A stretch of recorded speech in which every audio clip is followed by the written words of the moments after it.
चलो thank you so much, thank you. मतलब इतने अच्छे से सुनने के लिए, क्योंकि देखिए हम कहीं भी जाते हैं, आप लोगों ने इतने प्यार से सुना और मन खुश हो गया कैंप करके यहाँ पे। जब पीरियड्स होती तब मेरे को तीसरे चौथे दिन में बहुत दर्द होता है, उसके वजह से मैं बुखार भी आ जाता है हल्का हल्का, मगर मैं मतलब उठ नहीं पाते हो। नहीं लेती।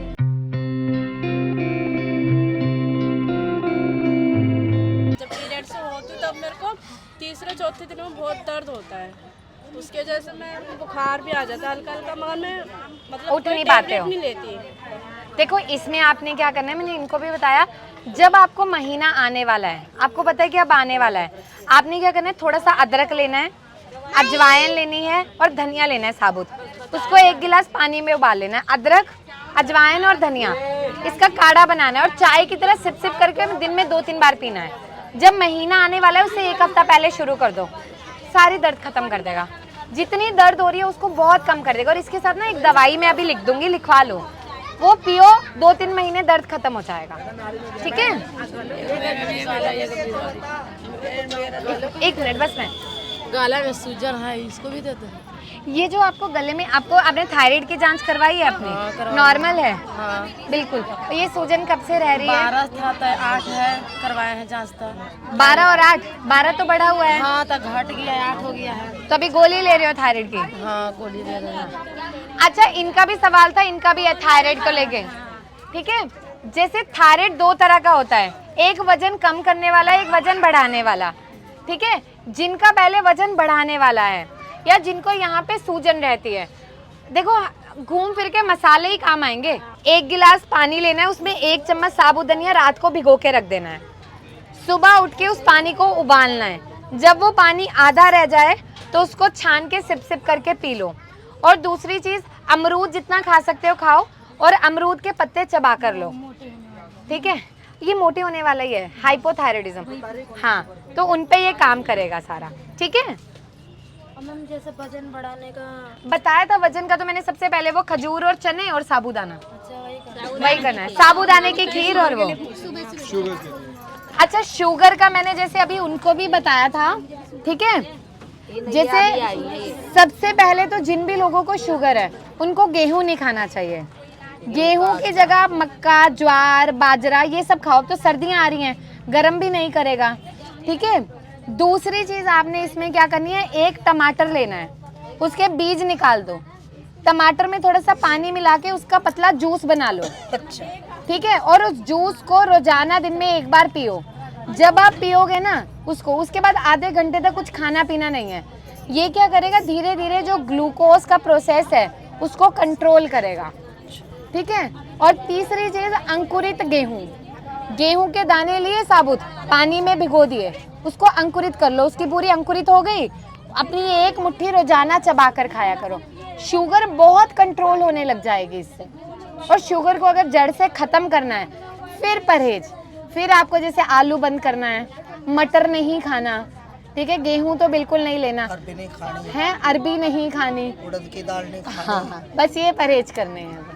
लेकिन आप अगर ये घरेलू उपचार भी करोगे ना जो मैंने बताया, तो ये उसको बहुत कंट्रोल कर तो देगा। खाते नहीं गए, डॉक्टर ने मना नहीं, करा। टमाटर जो मैंने बताया, टमाटर का जूस पीना है, वो करना आप। ठीक है, छिलके उतार के वैसे नहीं ऐसे ही छिलके के साथ बीज निकाल देना है। बीज निकाल। हाँ बस, ठीक है, ठीक है, दे दो उनको। गैस बहुत बनती हो? हाँ, यहाँ जलन होती हो? ये इससे दर्द होने लगता है और सर पे चढ़ जाता है, चक्कर आने लगता अच्छा, मैं बताती हूँ, सबसे आसान, लौंग सबके घर में है। जिनको भी छाती में जलन होती है ना, एसिड बनता है, खट्टा पानी आता है, कड़वा पानी आता है, बिल्कुल खाना ही नहीं खाया ठीक जाता है, सिर्फ। उनको क्या करना है, खट्टे डकार, जब भी आप खाना खाओ, खाने के तुरंत बाद आधा चम्मच सौंफ का चबा चबा के खाना है, जो हरी सौंफ होती है। जब वो चबा के खत्म कर लिया, उसके बाद 1 लौंग लेना है और मुंह में चूसते रहना है, और 15 मिनट बाद लौंग को थूक दो। एसिड बनना ही बंद हो जाएगा, इतना कम हो जाएगा। ठीक है, और जिनको गैस बनती है, पेट एकदम फूल जाता है, डकार आते हैं, डकार भी नहीं, इस साइड को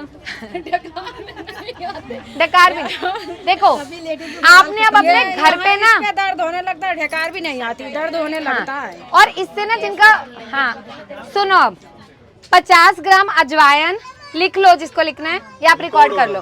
50 ग्राम अजवाइन, 50 ग्राम जीरा, 50 ग्राम मेथी दाना, 50 ग्राम सौंफ, इन सबको बराबर मात्रा में भून लेना है। आपको कम लेना है, ज्यादा लेना, अपने अनुसार मात्रा बना सकते हो। भून लिया, भूनना लोहे की कढ़ाई में है, ठीक है, तवा, ठीक है, लोहे का भी इसमें गुण जाता है, ठीक है। उसके बाद तवे पे आपने क्या करना है, 5 ग्राम हींग और 10 ग्राम काला नमक अच्छे से भून लेना है। सबको बराबर जैसे भून लिया, इसका पाउडर बना के रख लो। जिनको भूख नहीं लगती, जिनको गैस बनती है, एसिडिटी बनती है, अपच रहता है, पेट साफ नहीं होता, कब्ज रहती है, दिन में 3 बार खाना खाने से आधा घंटा पहले आधा चम्मच गुनगुने पानी से लेना है। आप लोग अगले महीने मुझे बताना, आप लोग दवाई खाना भूल जाओगे, इतना बढ़िया काम करता है। मैं करूंगी, कौन रिकॉर्ड कर रहा है? ठीक है, सबसे 10-10 रुपए लेना है इसको फॉरवर्ड करने का। अभी बताते हैं, ठीक है, रोज का दवाई या खुराक खाते ठीक है। ये इससे, ये गैस जैसे घूमती है ना, इससे ठीक हो जाएगा। अगर किसी की पैर की नसें जैसे मतलब नीली पड़ जाती हैं। नीली नहीं, जैसे टाइट रहती है लेकिन सॉफ्ट रहती है, उठ जाती है लेकिन सॉफ्ट रहेगी। नहीं, वो वेरिकोज वेन होता है, मैं समझ गई। जैसे बहुत सारे लोग जैसे लगातार काम करते हैं ना, तो उनकी यहाँ पे टांग की नसें ना नीली पड़ने लग जाती हैं और इतनी मोटी मोटी हो जाती हैं। अच्छा, इसको अब समझना क्या होता है, इसको ना हम वेरिकोज वेन बोलते हैं। प्रॉब्लम पता होना चाहिए। अब ये क्या है, जैसे आप लोग रबड़ बैंड लगाते हो, सब कुछ टाइम में यूज करते रहो, ढीला पड़ जाता है और फेंक देते हो। अब नसें तो फेंक नहीं सकते, ठीक है। अब नसों में क्या है, वो खून नीचे जाता है, जब वो वापिस आना होता है तो धीरे धीरे उसकी इलास्टिसिटी खत्म हो जाती है, ठीक है। अब वहां पे ना मुल्तानी मिट्टी आती है ना, सबको पता है मुल्तानी मिट्टी का। मुल्तानी मिट्टी को रात को पानी में भिगो दो, सुबह उसका लेप लगाओ आधा घंटा। वो लेप उन नसों को, दर्द को थोड़ा थोड़ा शांत करेगा। जैसे फूली हुई भी है ना, तो वो हल्की होने लग जाएंगी। बाकी इसमें ना रक्त मोक्षण होता है। रक्त मोक्षण क्या होता है, जैसे लीच, जो भैंस के ऊपर लीच नहीं चिपक जाती है, लीच को चिपका के उस खून को निकाला जाता है और दवाई चलती है। पर अगर उनको घर में जैसे करना है, अखरोट 2 अखरोट आधा गिलास पानी में रात को भिगो दिए, सुबह उठ के खाली पेट वो पानी पीना है और अखरोट को चबा के खाना है और मुल्तानी मिट्टी का लेप लगाना है। ये 2 चीजें करो, इससे उन्हें आराम मिलेगा, ठीक है। अच्छा, बस लास्ट इनका है, इनको नजला और गले में खांसी रहती है और सूजन, पूरा कान सफेद हो जाते हैं। जिनको नजला रहता है, जैसे बचपन से है, देखो इसका आप रिकॉर्ड कर लो, इनका भी। जिनको नजला रहता है, कई बार बच्चों में नजला होता है और बहुत कम उम्र में बाल सफेद होने लग जाते हैं नजले की वजह से, है ना। उनको क्या करना है, आपने 100 ग्राम बादाम लेने हैं, 50 ग्राम काली मिर्च, 30 ग्राम मिश्री, धागे वाली मिश्री आती है ना, एक तो छोटी छोटी होती है, एक मटका मिश्री बोलते हैं ना जिसको, फुल्ली वाली, जो हम माखन में कृष्ण जी के प्रसाद में लेते हैं, मोटी मिश्री, ठीक है। इन सबको पीस के पाउडर बना लो इसका, ठीक है। जब आपने पूरा पाउडर बना लिया, इसमें पाउडर बना के रख लिया, इसका 1-1 चम्मच रोज सुबह शाम लेना है। बच्चों को दे दो, बड़ों को दे दो, बुजुर्गों को, किसी को भी दे दो। ये जो बलगम यहाँ चिपकी है उसको निकालता है, जो यहाँ पे भारीपन होता है नजले की वजह से, आंखों में सूजन आती है, उसको कम करता है। और इसके साथ में कच्ची आप शुरू करो, जैसे कच्ची हल्दी होती है ना, जो अदरक जैसी, कच्ची हल्दी को घिसना है, उसका रस निकाल लिया, 1 चम्मच उसका रस आधा कप गुनगुने पानी में रोज सुबह शाम लो, बहुत आराम मिलेगा। सूजन भी कम हो जाएगी, खुजली भी कम हो जाएगी। ये शुरू करो, दोनों चीजें यहीं से खत्म। पैर अकड़ जाते हैं, विटामिन डी कम है, फिर आप विटामिन डी लोगे और दूसरा रोज आधा घंटा सूरज में बैठना शुरू कर दो। और मेरी भाभी, उनके ये चीज बहुत दर्द कर रहा है, उनके गांठे दर्द करती है इनकी। जैसे बहुत सारे लोग होते हैं जिनकी ये रिस्ट में यहाँ पेन होती है, यहाँ पे हड्डियों में, जनरली विटामिन डी कम होता है। उन लोगों को चाहिए कि वो जनरली धूप में बैठें, ठीक है, और विटामिन डी ले लो। अभी तो उसकी दवाई आती है, हम दवाई भी देते हैं, वो हमारा अस्पताल है नजफगढ़ में, वहाँ, क्योंकि हम सारी मेडिसिन, मतलब हमारा जो है प्योरली आयुर्वेदिक रहता है, इसलिए मैंने ये सारी किताबें पढ़ के नुस्खे मुझे पता, हम इसलिए हर जगह जाके ये बताते हैं। क्योंकि देखिए, हर इंसान कोई दवाई खा सकता है, कोई नहीं खा सकता, लेकिन घरेलू नुस्खों से आप जितना ठीक हो जाओ उतना बेहतर है, ठीक है। अभी जो मैंने ये बताया ना इनको भी, इसका कोई अच्छा देखो ये अब आपका जल रखा है पूरा, जले का निशान वैसे नहीं जाता है, सिर्फ एक उपाय है जो इसको थोड़ा कम कर देगा और वो है सफेद चंदन।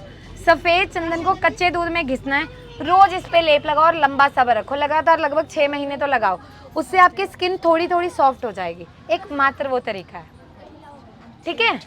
चलो thank you so much, thank you, मतलब इतने अच्छे से सुनने के लिए, क्योंकि देखिए हम कहीं भी जाते हैं आप लोगों ने इतने प्यार से सुना और मन खुश हो गया कैंप करके यहाँ पे, ठीक है। तो अब हम खुशी खुशी कर जाएंगे कि वाकई में जो हमारा बताने का मकसद है वो पूरा हुआ, और मैं उम्मीद करूँगी कि अगले महीने जब हम आए तो आप लोगों ने कुछ कुछ किया और आप मुझे बताओ कि इतना आराम मिला है। आपसे पूछूंगा मैं जायफल वाला। बहुत बहुत शुक्रिया आप लोगों का हमारी वीडियोस को इतना प्यार देने के लिए। अब तक हम लोग 1 लाख पैड बांट चुके हैं दिल्ली के स्लम्स में। अब इस मुहिम को हम और बड़ा करने जा रहे हैं और अब हमारा टारगेट है 10 लाख पैड्स का, और इसमें हमें आप लोगों के सहयोग की ज़रूरत है।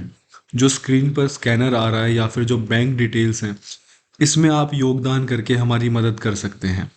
मैं कह रहा हूँ कि अगर इस वीडियो को 10,000 लोग देख रहे हैं, 20,000 30,000 लोग देख रहे हैं, और अगर सब 10 रुपये भी डोनेट करते हैं ना, तो वो भी एक हमारे लिए अमाउंट बहुत बड़ी होगी, क्योंकि आप लोगों के सहयोग से ही हम इस कैंपेन को और बड़ा कर पाएंगे। प्लीज़ अगर आप लोगों को हमारा ये जो कैंपेन है ये अच्छा लग रहा है, जो हम कर रहे हैं, अगर आपको ये सारी वीडियोस हेल्पफुल लग रही हैं, तो एक छोटा सा योगदान करके आप लोग हमारी हेल्प करिए। जो स्क्रीन पर स्कैनर आ रहा है या फिर जो बैंक डिटेल्स आ रही हैं, हमारी एनजीओ एक ख्वाब पूरी कोशिश करेगी कि जो भी आपने योगदान दिया है उसको हम बहुत सही तरीके से इस्तेमाल करें। बहुत बहुत शुक्रिया हमारी वीडियोस को इतना ज़्यादा प्यार देने के लिए।